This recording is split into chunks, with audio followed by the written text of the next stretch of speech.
ना दूंगा क्या मैं। होता है सर, वो होम पेज जो होता है ना, होम पेज वाली सेटिंग्स पे जाके परमानेंटली हो जाता है ऑफ फिर।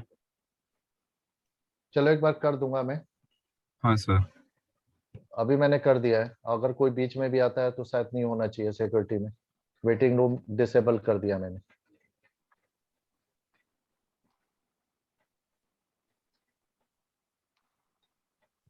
दो नहीं पहुंचे अभी तक, बाकी लोग तो आ चुके हैं, सिर्फ दो। अच्छा। हाँ। हाँ बेटा तेरा काम कर गया, जरूरत नहीं पड़ा उसको इंटर करने की। एक कोई और अभी है।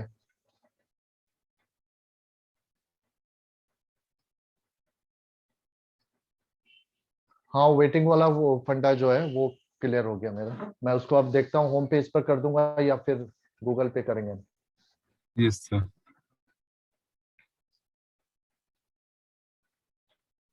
एक कोई अभी पहुंचा नहीं है, कौन नहीं आया भाई अभी?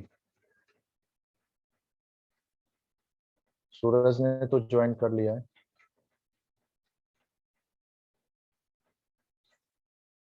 किसी एक नितेश शायद नहीं ज्वाइन किया। नितेश आप प्रेजेंट हो?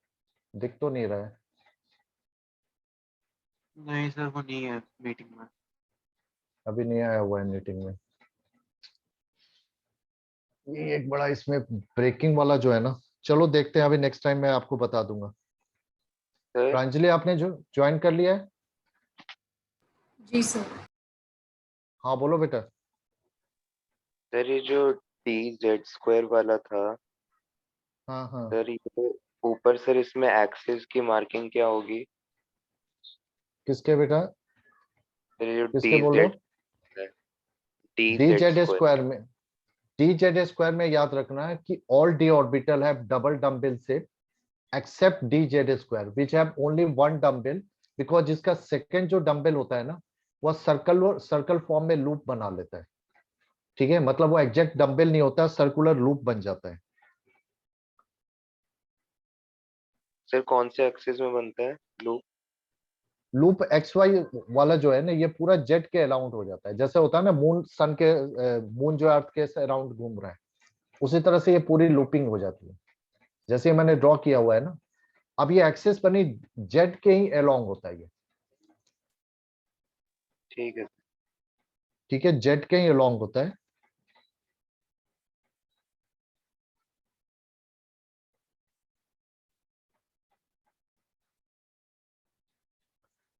चलो फिर देख लेते हैं, हो सकता है नितेश आ जाए अभी। आ गया नितेश, ज्वाइन कर लिया आपने? नितेश ज्वाइन कर चुके हो बेटा? नहीं दिख तो नहीं रहा है। नहीं है सर। अच्छा नहीं है अभी। Excuse me sir. हाँ बोलो बेटा। सर आपने जो पिछले पेज पे शेप लिखी थी डी ऑर्बिटल की, वो क्या लिखी थी? डी ऑर्बिटल की डंबल, अभी नोट भेजूंगा अभी ना। डंबल लिखा था बेटा, डबल डंबल नहीं सॉरी। सर। अच्छा। ये सर वो डबल डबल डंबल पता होता नहीं है। चल रहा था। हाँ, पी में एक सिंगल डंबल होता है, यहाँ पर डबल डंबल होता है। Okay sir. नवीन कुमार आपकी फर्स्ट क्लास है बेटा? नो सर, फर्स्ट नवीन, क्लास नहीं है, मैं तो पहले से रहा हूँ। अच्छा अच्छा। एक और नवीन आने वाला था ना, पता नहीं वो आया कि नहीं आया, शायद नहीं ज्वाइन किया अभी। ठीक है चलो। तो एफ ऑर्बिटल का आपको शेप ड्रॉ करने के लिए नहीं आएगा, सिर्फ एस पी और डी के आ सकते हैं, और उनका शेप आपको याद रखना है। अब यहां से देखो हम नेक्स्ट टॉपिक ले रहे हैं, यहां पर कंपेयर करना होगा, कंपेरिजन होगा। और कंपेरिजन किसका होगा? कंपेरिजन हम अलग अलग तरीके से करेंगे। जैसे सबसे पहले हम कंपेरिजन करेंगे शेप ऑफ ऑर्बिटल का। इसमें डिफरेंट ऑर्बिटल के शेप को कंपेयर करना होगा। अब देखो शेप का कंपेरिजन कैसे होता है, दो ही तरह से कंपेरिजन होता है, कि शेप उनका सिमिलर है या सिमिलर नहीं है, नॉट सिमिलर,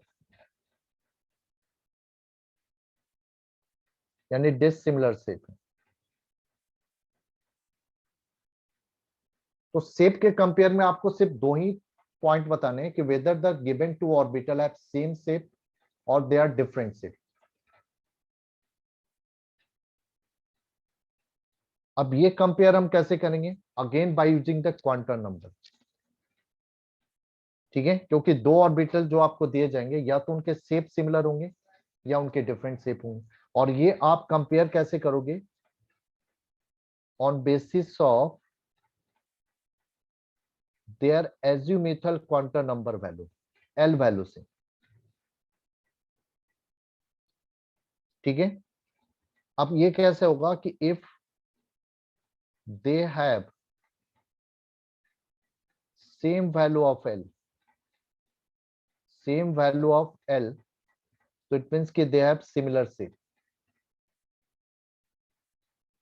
अगर उनके लिए एल वैल्यू सेम है, जिन दो ऑर्बिटल का शेप कंपेयर करना है, सबसे पहले आप उनकी एल वैल्यू डिराइव करोगे। अगर उनकी एल वैल्यू सेम है तो इट मींस कि they have the similar shape. अगर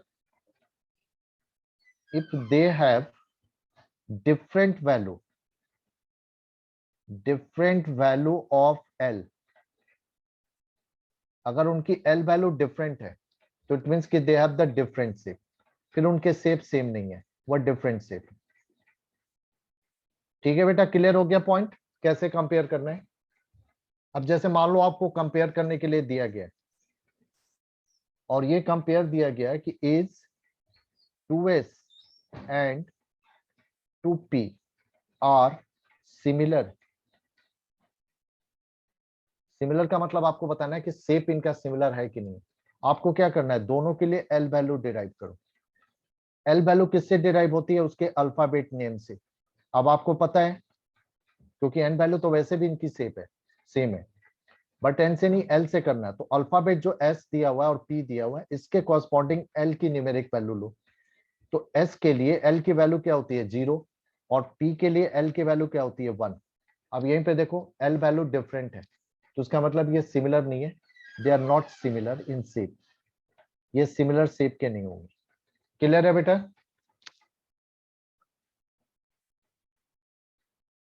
हाँ बेटा, रिस्पॉन्ड तो करो, क्लियर हुआ कैसे करना है? Yes sir. Yes, sir.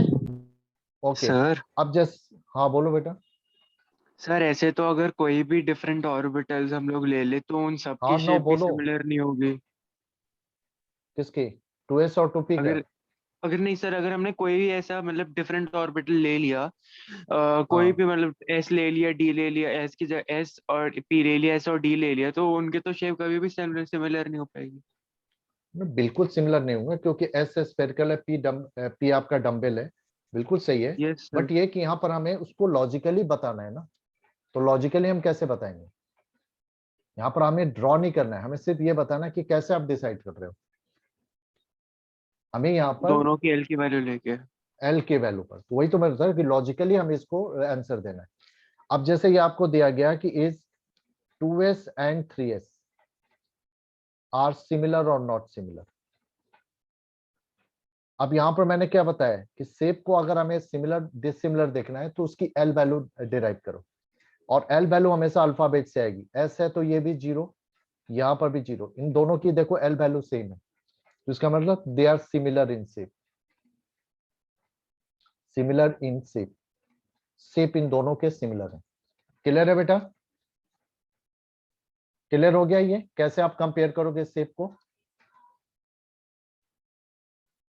हाँ बेटा, किसी कोई डाउट है? Arnav, sir no sir. Pranjali, Aryan, clear है बेटा? यस बेटा आर्यन। Yes, sir. ओके बेटा, अब देखो शेप को कंपेयर करने के बाद अब नेक्स्ट पॉइंट आता है साइज कंपेयर करना। अब जो नेक्स्ट पॉइंट है, हमें साइज कंपेयर करना है। सॉरी, अब देखो साइज कैसे कंपेयर करेगा, तो सेकंड जो कंपेरिजन होगा वो आपका साइज ऑफ ऑर्बिटल का। अब यहाँ पर देखो बेटा साइज कैसे होता है, अगर आप देख रहे हो सपोज करो 1s 2s 3s, s जहां भी होगा वह स्फेरिकल शेप होगा। तो यहाँ पर भी देखो s स्फेरिकल है, 2s भी स्फेरिकल है, 3s भी स्फेरिकल। आप क्या देख रहे हो? शेप तो तीनों के सेम है, बट साइज क्या है? डिफरेंट है। शेप यहाँ पर तीनों के लिए सेम होगा, बट साइज क्या है, डिफरेंट है। तो ऐसा नहीं है कि एस ऑर्बिटल सभी जगह सेम साइज का होता है, अलग अलग साइज के होते हैं। शेप जरूर सेम होगा, चाहे कहीं का भी एस लो, 1s का लो, 2s का लो, 5th का एस लो या 6th का एस लो, बट उनके साइज डिफर करेगा। तो साइज जो कंपेयर किया जाता है that is on basis of principal quantum number value, n value के बेस पर। बट इसके लिए ये जरूरी है कि शेप सिमिलर होना चाहिए, यानी साइज आप तभी कंपेयर कर सकते हो if they have similar shape. अगर डिफरेंट शेप है तो फिर आप साइज कंपेयर नहीं कर सकते, सिमिलर शेप में आप साइज कंपेयर करते हो, ठीक है। और ये कंपेरिजन होता है एन के बेसिस पर। तो इसमें सीधा सा रूल होता है कि greater the value of n, greater the value of n, greater या larger is shape, larger is size, sorry shape नहीं साइज, ठीक है। जितनी एन वैल्यू हायर होगी साइज उसका उतना ही लार्जर होगा। आप यहीं पर देख लो 1s और 2s में, 1s के लिए एन वैल्यू क्या है, 1 है, और 2s के लिए एन वैल्यू 2 है। ऑब्वियसली 2s का साइज जो है 1s से बिगर है। तो जितनी ग्रेटर वैल्यू होगी एन के लिए, इट मीन्स कि उसका साइज उतना ही बिगर होगा, ठीक है। क्लियर है बेटा। अगर हम 2p एंड 3p क्या करते हैं तो दोनों का शेप सेम है, क्योंकि डंबल है, क्योंकि इनकी एल वैल्यू सेम है, तो दोनों में डंबल है। बट एक का डंबल थोड़ा छोटा होगा, मे बी इस तरह से होगा, और एक का डंबल थोड़ा बड़ा होगा। और ये किस बेसिस पर कंपेयर होगा, उसकी एन वैल्यू पर। तो सिंपल सा लॉजिक है कि larger the value of n, bigger is the size, ठीक है। जैसे मान लो ये क्वेश्चन आ जाता है, और बिल्कुल ये एमसीक्यू में भी आते हैं कि out of 2p and 3p which is bigger in size, आपको ऑप्शन दे दिए जाएंगे। फर्स्ट ऑप्शन दे दिया जाएगा 2p, सेकंड ऑप्शन 3p, ये एमसीक्यू बनेंगे बेटा। थर्ड कहोगे इक्वल है, और एक फोर्थ ऑप्शन दिया जाएगा can not predict, can not से। अब यहां पर आपका ऑप्शन क्या होगा, 3p। यस, क्योंकि इसमें एन वैल्यूज के ग्रेटर है। तो ये था हमारा साइज का कंपैरिजन। तो हमने शेप कंपेयर किया, साइज कंपेयर किया। अब दूसरा डिफरेंस क्या आता है कि आपके ऑर्बिटल्स में एनर्जी वैल्यू भी अलग अलग होती है। सभी ऑर्बिटल की एनर्जी सेम नहीं होती है, डिफरेंट वे में होती है। ऐसा भी नहीं है कि 2s और 3s की एनर्जी सेम होगी, क्यों दोनों s है, शेप सेम है, तो एनर्जी सेम होना जरूरी नहीं है, ठीक है। तो अब नेक्स्ट पॉइंट हम देख रहे हैं, that is energy of orbital, कि how we compare the energy of different orbitals. अब एनर्जी ऑफ ऑर्बिटल्स को कंपेयर करने के लिए यहां पर हम एटम को दो टाइप्स में डिवाइड करेंगे। फर्स्ट टाइप होगा सिंगल इलेक्ट्रॉन एटम,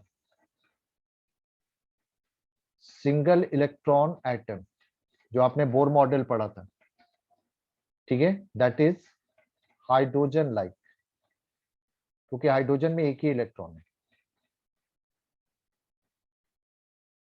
तो यहां पर हम एनर्जी ऑफ ऑर्बिटल कंपेयर करने के लिए आपके एटम्स को दो टाइप में लेंगे, एक हाइड्रोजन लाइक यानी सिंगल इलेक्ट्रॉन, और दूसरा multiple electron, multi electron atom. तो पहले हम सिंगल इलेक्ट्रॉन एटम यानी हाइड्रोजन एटम के लिए देखेंगे। तो in case of hydrogen atom, यहां पर हर जगह आपको रिजल्ट केवल याद करना है या लर्न रखना है। In case of hydrogen atom, energy of orbital, energy of orbital is compared, energy of various orbitals are compared on basis of their principal quantum number value, जो अभी हमने साइज के लिए भी किया था, that is n value, n value के base पर। और इसमें क्या होगा कि जितनी लार्जर एन वैल्यू होगी, larger n value it means की हायर एनर्जी। जिस ऑर्बिटल की जितनी हायर n वैल्यू होगी उसकी एनर्जी भी उतनी हायर होगी। तो हाइड्रोजन एटम के केस में या सिंगल इलेक्ट्रॉन एटम के केस में ऑर्बिटल, यहां पर ऑर्बिटल का मतलब सबसेल भी ले सकते हो कि डिफरेंट ऑर्बिटल या डिफरेंट सबसेल की एनर्जी जो है वो n वैल्यू के बेस पर कंपेयर होती है। अब यहाँ पर जैसे देखो, सबसे पहले आता है फर्स्ट एनर्जी सेल 1s, जिसमें एक ही सबसेल है, एक ही ऑर्बिटल है 1s। सेकेंड में 2 आते हैं 2s 2p। थर्ड में 3 आ जाते हैं, ये मैं सीक्वेंस वाइज लिख रहा हूँ, 3s 3p 3d। अब यहाँ पर देखो 1s और 2s को कंपेयर करो, 2s की n वैल्यू 1s के n वैल्यू से ग्रेटर है, तो इसका मतलब 2s की एनर्जी 1s से ग्रेटर हो। लेकिन अगर आप 2s और 2p को कंपेयर करते हो तो दोनों की n वैल्यू सेम है, तो इट मींस कि they are equal in energy. Again 2p convert जब 3s में जाते हो तो 3s की n वैल्यू 2s और 2p से ग्रेटर है, तो इसकी एनर्जी ग्रेटर होगी। लेकिन 3s 3p और 3d ये इक्वल एनर्जी के होंगे। क्यों इक्वल एनर्जी के होंगे? क्योंकि इनकी n वैल्यू सेम है। इसी तरह उससे हायर हो जाएगा 4s equal to 4p equal to 4d equal to 4f। Clear है बेटा? तो हाइड्रोजन लाइक या हाइड्रोजन एटम में energy of orbital is compared on the basis of n value. जहां पर ऑर्बिटल या सबसेल की n वैल्यू सेम होगी, दे have same energy, equal energy. और जहां पर डिफरेंट होगी तो जिसकी n वैल्यू ग्रेटर होगी उसकी एनर्जी हायर होगी। क्लियर है? ये सिंगल इलेक्ट्रॉन के लिए हुआ, यानी हाइड्रोजन एटम, जहां पर सिर्फ n वैल्यू यूज होती है। लेकिन अब आ जाओ मल्टी इलेक्ट्रॉन एटम। अगर हम मल्टी इलेक्ट्रॉन एटम की बात करें तो मल्टी इलेक्ट्रॉन एटम में थोड़ा सा चेंज होगा। यहां पर सिर्फ n वैल्यू नहीं, ओनली प्रिंसिपल वैल्यू नहीं, एजिमुथल क्वांटम नंबर यानी n वैल्यू भी कंसीडर होती है, और दोनों के कॉम्बिनेशन से हम एनर्जी कंपेयर होती है। तो जिसको कहा जाता है on basis of n plus L value या n plus L rule. n plus L rule के अकॉर्डिंग होता है कि जिस सबसेल या जिस ऑर्बिटल के लिए n plus L value higher होगी उसकी एनर्जी हायर होगी, जिसकी n plus L value lower होगी उसकी एनर्जी भी लोअर होगी। अब इस बेसिस पर देखो, सेम वही एग्जांपल ले रहे हैं कि अगर हम मल्टी इलेक्ट्रॉन आइटम में 1s 2s 2p 3s 3p 3d और 4s, यहां तक मैं ले रहा हूं, हमें इसकी एनर्जी इनकी कंपेयर करनी है, तो हमें दोनों अब वैल्यू कंसीडर करनी होगी, पार्शियली n पार्शियली l, यानी कंबाइन करके लेना होगा n plus L. So hydrogen में ओनली n होता है, बट अदर आइटम में n प्लस एल के बेसिस पर कंपेयर होता है। तो सबकी n वैल्यू डिराइव करो और l की वैल्यू डिराइव करो। यहाँ पर देखो n वैल्यू तो इनके नंबर से मिल जाएगी, this is 1 this is 2 2 3 3 3 4। I think clear होगा। अब l वैल्यू अल्फाबेट से आप लेते हो, s है तो 0 होगा, p है तो 1, s है तो 0, फिर p है तो 1, d है तो 2, s है तो 0। अब यहां पर टोटल करो, सभी जगह टोटल करो आप, ठीक है, यानी n प्लस एल निकालो। यहां पर क्या आ रहा है 1, यहां पर 2, यहां पर 3, यहां पर 3 4 5 4। ठीक है बेटा, क्लियर है ये? अब Yes, देखो yes. 1s और 2s में, 2s के लिए n plus L value 1s से ग्रेटर है, तो इसका मतलब कि 2s की एनर्जी 1s से ग्रेटर होगी। अब यहां पर देखो 2p, क्योंकि यहां पर इक्वल नहीं होगा, 2p के लिए n plus L value 2s से हायर है, तो इसका मतलब 2p की एनर्जी मल्टी एटम के केस में, मल्टी इलेक्ट्रॉन एटम के केस में 2p की एनर्जी 2s से ग्रेटर होगी। हाइड्रोजन में ये इक्वल आ रहा था क्योंकि वहां पर सिर्फ n वैल्यू कंसीडर हो रहा था। अब आ जाओ, यहां पर थोड़ा कंफ्यूजन होगा क्योंकि 2p और 3s के केस में आप क्या देख रहे हो कि इन दोनों की n plus L value same है। अब यहां पर थोड़ा सा मॉडिफिकेशन किया गया कि अगर दो सबसेल या ऑर्बिटल के लिए, यानी if two orbitals oblique subshell have same n plus L value, अगर दो सबसेल या ऑर्बिटल के लिए n plus L value same आ जाए तो फिर कंफ्यूजन होगा। तो then only n is consider. तो उस केस में अगर n प्लस एल वैल्यू दोनों सेम आ रही है तो सिर्फ n को कंसीडर किया जाता है, यानी तब डिफरेंशिएट जो किया जाता है वो n के बेसिस पर। तो यहाँ पर आप क्या देख रहे हो, हालांकि दोनों के लिए n plus L value same है, लेकिन इसकी 3s की n वैल्यू 2p के n वैल्यू से ग्रेटर है, तो उस बेसिस पर 3s की एनर्जी 2p से ग्रेटर होगी। अब यहाँ पर देखो 3p की n plus L value 3s से ग्रेटर है। ये वाला कॉन्सेप्ट समझ में आया बेटा, 2p और 3s का जो मैंने बताया कि अगर n plus L value same आ रही है तो उस केस में ओनली n वैल्यू कंसीडर होगा, लाइक हाइड्रोजन एटम। तो जिसकी n वैल्यू ग्रेटर उसकी एनर्जी हायर, तो उस बेसिस पर 3s की एनर्जी 2p से ग्रेटर होगी। अब यहाँ पर देखो 3p की n plus L value 3s से ग्रेटर है, तो यहाँ पर ये 3p ग्रेटर देन 3s हो गया। अब 4s, 3p के बाद 4d देखो, 4d और 4s यहाँ पर देखो ध्यान से, 3p से ये दोनों ग्रेटर है n प्लस एल वैल्यू, लेकिन 3p और 4s की वैल्यू इक्वल आ रही है, लेकिन 4s की n वैल्यू 3p की n वैल्यू से ग्रेटर है, तो उस बेसिस पर 3p से ग्रेटर हुआ 4s और 4s से ग्रेटर हुआ 3d। तो जहां n प्लस एल में सिमिलरिटी है तो वहां पर सिर्फ n कंसीडर करोगे। क्लियर हो गया बेटा, आया Yes, समझ sir. में? किसी Yes, कोई sir. डाउट है इसमें? कोई डाउट नहीं है? ओके, तो यहाँ पर एक और टर्म लर्न करें हम। इस टर्म को कहा जाता है नोड या नोडल प्लेन। अब ये देखो क्या होता है, मैं फिर से एक बार दिलाता हूं कि अगर हम सिमिलर शेप वाले ऑर्बिटल लें तो उनके साइज डिफरेंट होते हैं। जैसे अगर आप लो 1s,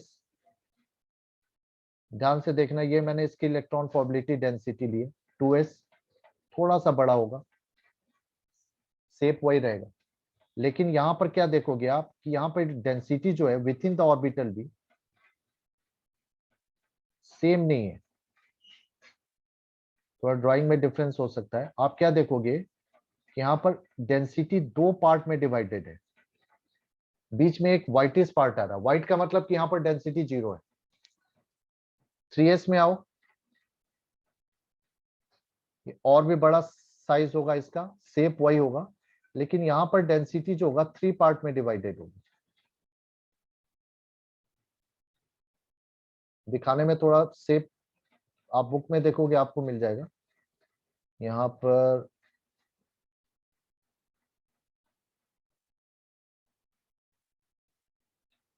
यानी पूरे 3s में आप देखोगे डेंसिटी ये 3 पार्ट में डिवाइडेड है। ये बीच बीच में व्हाइटिश एरिया आपको शो किया जा रहा है, ब्लैंक एरिया। ये जो व्हाइट और ब्लैंक एरिया आपको दिख रहे हैं, 1s में एक भी नहीं है ब्लैंक, बीच में 2s में एक ब्लैंक आ रहा है, यहाँ पर 2 ब्लैंक आ रहे हैं। ठीक है, इन्हीं ब्लैंक, ये ब्लैंक वाले पार्ट या व्हाइट वाले पार्ट को हम नोड कहते हैं। ये जो पार्ट आपको दिख रहा है यही आपका कहलाता है नोड या नोडल प्लेन। इसका मतलब कि एक ऑर्बिटल के अंदर भी, इंटायर ऑर्बिटल के अंदर इलेक्ट्रॉन डेंसिटी यूनिफॉर्म नहीं रहती है।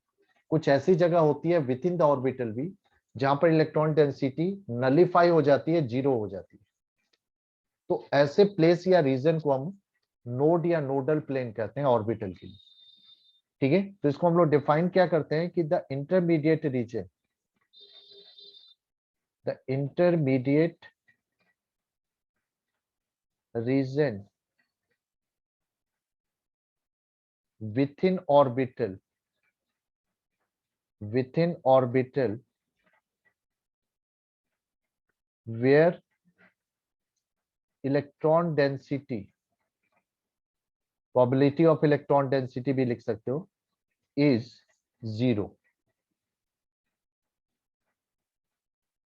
ठीक है, shown by blank या white space, जो कि व्हाइट स्पेस से शो की गई। इसी को हम नोडल या नोडल प्लेन कहते हैं, आर कॉल्ड नोड और नोडल प्लेन। अब जिस तरह से ऑर्बिटल आपके स्पेसिफिक शेप में होते हैं तो उनके अंदर बनने वाले जो नोड होते हैं या नोडल प्लेन जो होते हैं, ये भी आपके स्पेसिफिक शेप में बनते हैं, और ये दो शेप में बनते हैं, उसी के अकॉर्डिंग इनकी नेमिंग भी होती है। एक होता है रेडियल शेप में, मतलब सर्कल शेप में बनता है, जैसे यहाँ पर एस के अंदर जो बन रहा है, और एक होता है प्लेन शेप में बनता है, मतलब इस टाइप का, ऐसे, ठीक है, और एक आपका रेडियल शेप में बनेगा। तो उसके बेसिस पर दो टाइप के नोड होते हैं, एक को कहा जाता है रेडियल नोड या स्फेरिकल नोड। रेडियल नोड का ही दूसरा नाम है स्फेरिकल नोड भी, और दूसरे को कहा जाता है जो इस टाइप के प्लेन शेप में बनता है, ये मैं दिखा रहा हूं इस तरह से, तो इसको कहा जाता है प्लेनर नोड, या एक और नाम है इसका एंगुलर नोड भी कहा जाता है। तो दो तरह के नोड होते हैं, रेडियल और प्लेनर, ये टाइप ऑफ नोड है कि दो शेप में बनते हैं आपके नोड या nodal plane within the orbital. So this is why they are also called named according to shape radial and planar node. अब इन नोड्स का नंबर कैसे निकाला जाता है और इनको रिप्रेजेंट कैसे किया जाता है, अब इसके लिए हम देखेंगे।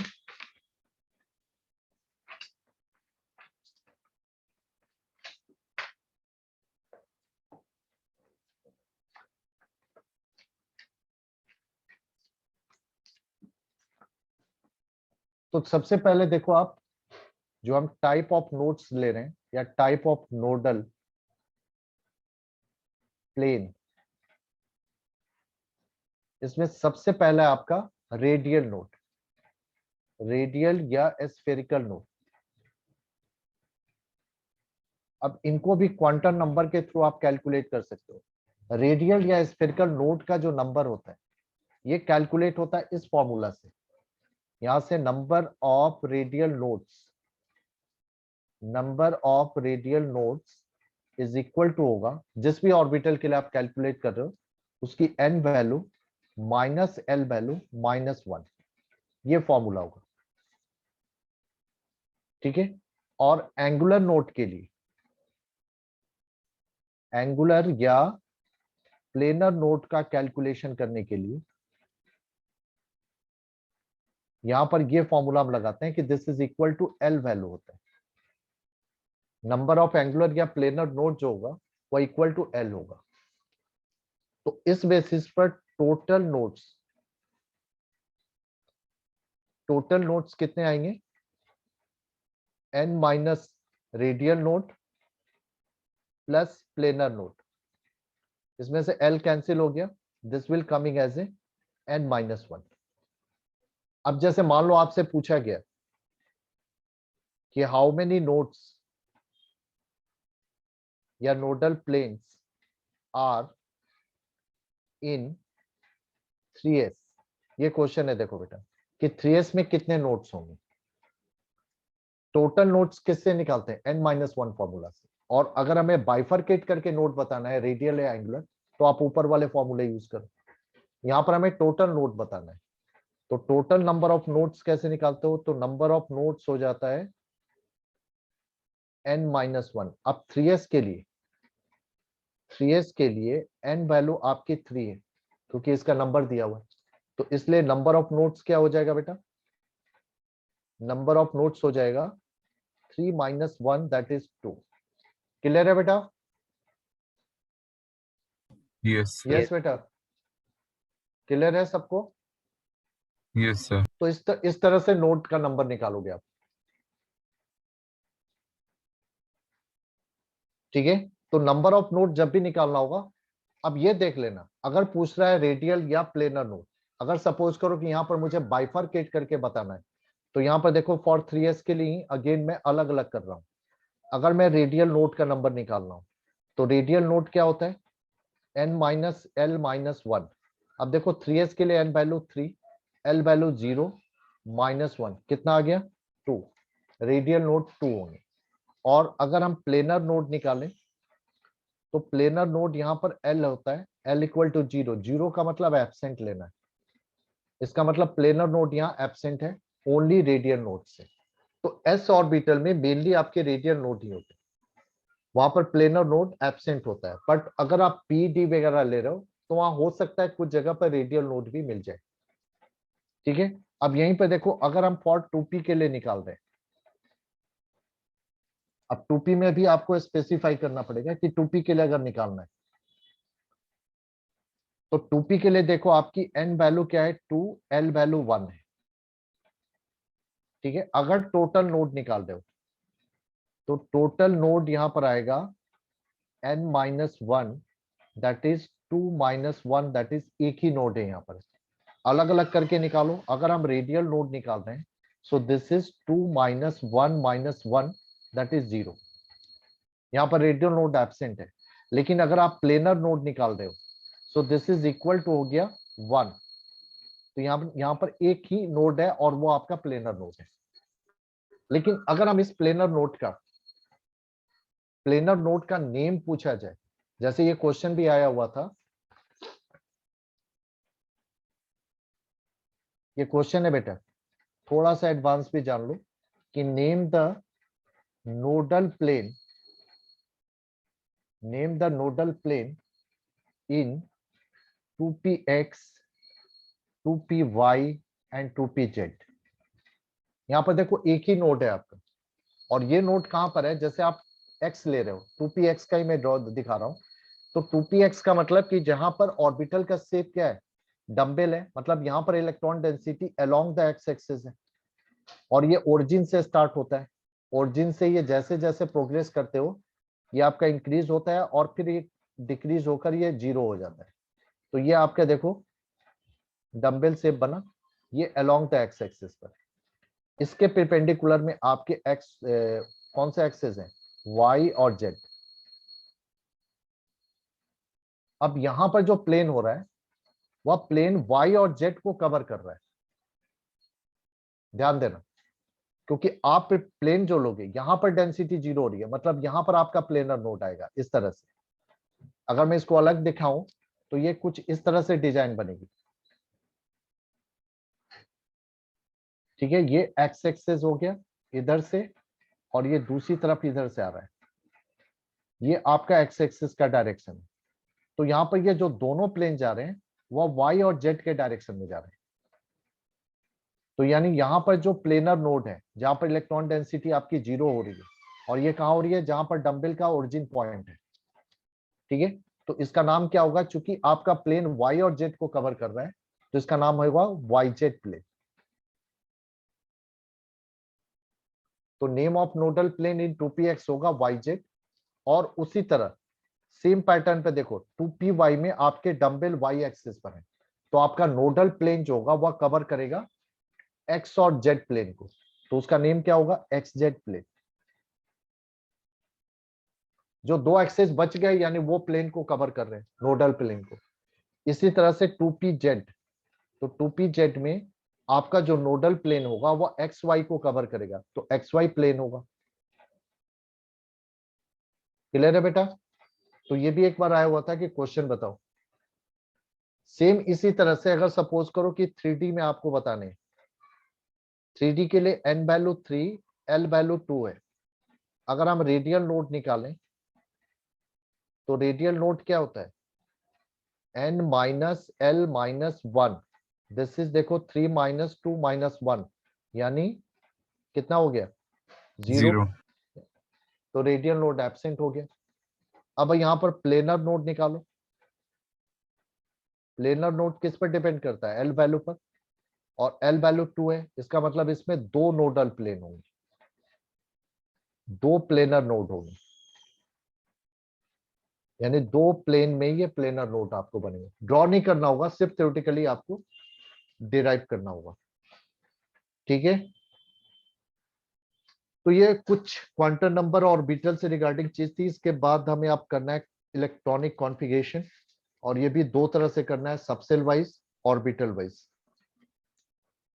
तो अब इसके बाद वही हमें कॉन्फ़िगरेशन लिखने सीखना है। तो नेक्स्ट क्लास में हम कॉन्फ़िगरेशन लिखना स्टार्ट करेंगे कि कैसे हम एटम, मल्टी इलेक्ट्रॉन एटम में how we are distributing the electron in various subshell and orbitals. आपने कॉन्फ़िगरेशन पहले भी लिखा है, अगर आपको याद होगा, आप पहले इस तरह से लिखते थे सोडियम के लिए 281, 11 इलेक्ट्रॉन थे। बट ये जो कॉन्फ़िगरेशन आपने लिखा है ये ऑर्बिट वाइज कॉन्फ़िगरेशन है। बट अब आपको कॉन्फ़िगरेशन क्वांटम मॉडल के according subshell wise and orbital wise लिखना है। तो नेक्स्ट क्लास से हम कॉन्फ़िगरेशन लिखना सीखेंगे कि how we distribute the electron in various subshell और orbitals and write the configuration. Configuration का मतलब ही होता है डिस्ट्रीब्यूशन ऑफ इलेक्ट्रॉन। जो अलग अलग एनर्जी सेल आपने हायरार्की बनाई है सबसेल ऑर्बिटल, उनमें इलेक्ट्रॉन को डिस्ट्रीब्यूट करना कि इसमें इतने रहेंगे, इसमें इतने रहेंगे, इसी को कॉन्फ़िगरेशन कहा जाता है। जैसे घर में बहुत सारे गेस्ट आ जाते हैं तो हम रूम में उनको डिस्ट्रीब्यूट करते हैं कि इतने लोग इस रूम में रहेंगे, इतने लोग दूसरे रूम में रहेंगे, तो दैट इज कॉल्ड कॉन्फ़िगरेशन। ठीक है बेटा, तो नेक्स्ट क्लास से हम कॉन्फ़िगरेशन लिखना सीखेंगे और नेक्स्ट क्लास में अगर गूगल मीट पर करना होगा तो मैं आपको मैसेज डाल दूंगा। आई थिंक किसी को रिकॉर्डिंग की अभी जरूरत है। प्रांजलि आपका तो हो गया सॉल्व प्रॉब्लम? यस बेटा, प्रांजलि ने ज्वाइन नहीं किया था क्या? चलो नेक्स्ट टाइम बात कर लेंगे। अगर प्लेटफॉर्म चेंज करना होगा तो मैं मैसेज डाल दूंगा, अदरवाइज जूम पे आपके पास है आईडी। ठीक है बेटा, ओके बेटा, चलो तब। Thank you sir. Thank you बेटा, thank you sir. Thank you बेटा।